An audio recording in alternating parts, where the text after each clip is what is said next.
उत्तर प्रदेश में कांग्रेस के विधायक वीरेंद्र चौधरी हमारे साथ बातचीत करने के लिए। वीरेंद्र जी, इंडिया अलायंस की बैठक दिल्ली में होने जा रही है। समाजवादी पार्टी और कांग्रेस तो इंडिया अलायंस में है, लेकिन क्या बीएसपी को भी इंडिया अलायंस में शामिल होना चाहिए? इस पर आप क्या सोचते हैं? क्योंकि जो बैठक हुई दिल्ली में, यूपी कांग्रेस के नेताओं ने ही लीडरशिप के सामने कहा कि बीएसपी को भी शामिल करना चाहिए। हालांकि कुछ लोग इसके खिलाफ भी हैं, लेकिन आपकी क्या?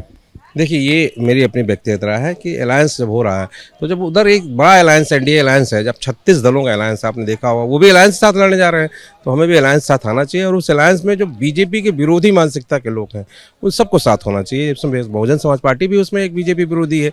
अगर वो बीजेपी विरोधी मानसिकता के हैं तो उनको भी उस अलायंस में शामिल होना चाहिए। ये मेरी व्यक्तिगत राय है। उनके आने से आपको लगता है कि बिल्कुल यूपी में लड़ाई जो है, मुकाबला आप बेहतर दे पाएंगे? वो सीधे दो गठबंधन जब लड़ेगा आपसे आमने सामने की बाइपोलर चुनाव होगा तो एक तरफ एनडीए होगा, एक तरफ ये इंडिया होगा। त्रिकोणीय लड़ाई में फिर फायदा नुकसान होता है अलायंस का, इसीलिए सीधे एक निश्चित रूप से दो अलायंस सामने होगा, एक तरफ एनडीए होगा, एक तरफ इंडिया होगा। लेकिन मायावती को कैसे, अगर आप चाहते हैं कि वो बीएसपी को भी आना चाहिए, तो मायावती से क्या बातचीत हो रही है या कैसे लाया जाएगा मायावती को? देखिए, ये तो अभी अंडरस्टूड है, लेकिन ये जरूर मैं जानता हूँ कि मायावती जी की भी आज की ज़रूरत है। अगर उनको अपना अस्तित्व बचाना है तो इंडिया में शामिल होना चाहिए। दोनों को एक दूसरे की जरूरत है, पहल होनी चाहिए, एकदम होनी चाहिए। एक चीज वीरेंद्र जी, ये दिलचस्प बात चूंकि यूपी कांग्रेस की बैठक में हुई कि दो विधायक हैं आपकी पार्टी में, उसमें से एक आप हैं, और उस पार्टी की मीटिंग में राहुल गांधी ने बड़े नेताओं को सपना दिखाया मुख्यमंत्री का। आखिरी मुख्यमंत्री यूपी में कांग्रेस के एनडी तिवारी जी थे लगभग 34 साल पहले। अब खैर वो चुनाव तो 2027 में है, लेकिन कैसे 2 विधायकों से 202 विधायकों तक यूपी में कांग्रेस पहुंचेगी? भाई, हमारे नेता ने जो कहा वो उसको उन्होंने उदाहरण के साथ कहा। तेलंगाना उसका नज़ीर है, आपके सामने है। तेलंगाना में हम तीसरे नंबर की पार्टी थे और तीसरे नंबर से हम पहले नंबर की पार्टी बन के आज सत्ता में बैठे हुए हैं।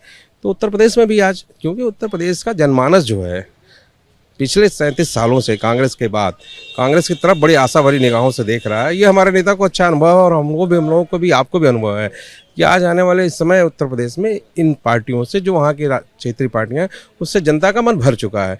तो 2 विकल्प के रूप में आने वाले समय कांग्रेस से विकल्प बनेगी, ऐसा जनता की सोच है, वही हमारे नेता की सोच है।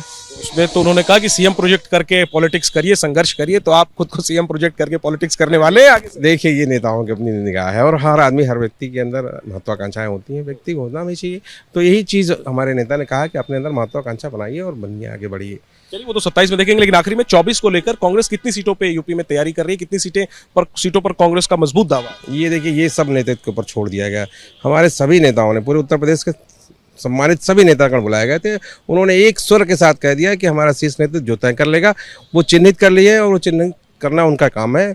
जिन सीटों पे हमारी मजबूत स्थिति है, और हमने 2009 से लेकर आज तक आपने देखा है, हम एक समय था जो हम अकेले लड़के 22 सीट जीते थे और उसके बाद एक चुनाव में जाके 23 सीटें हो गई थी।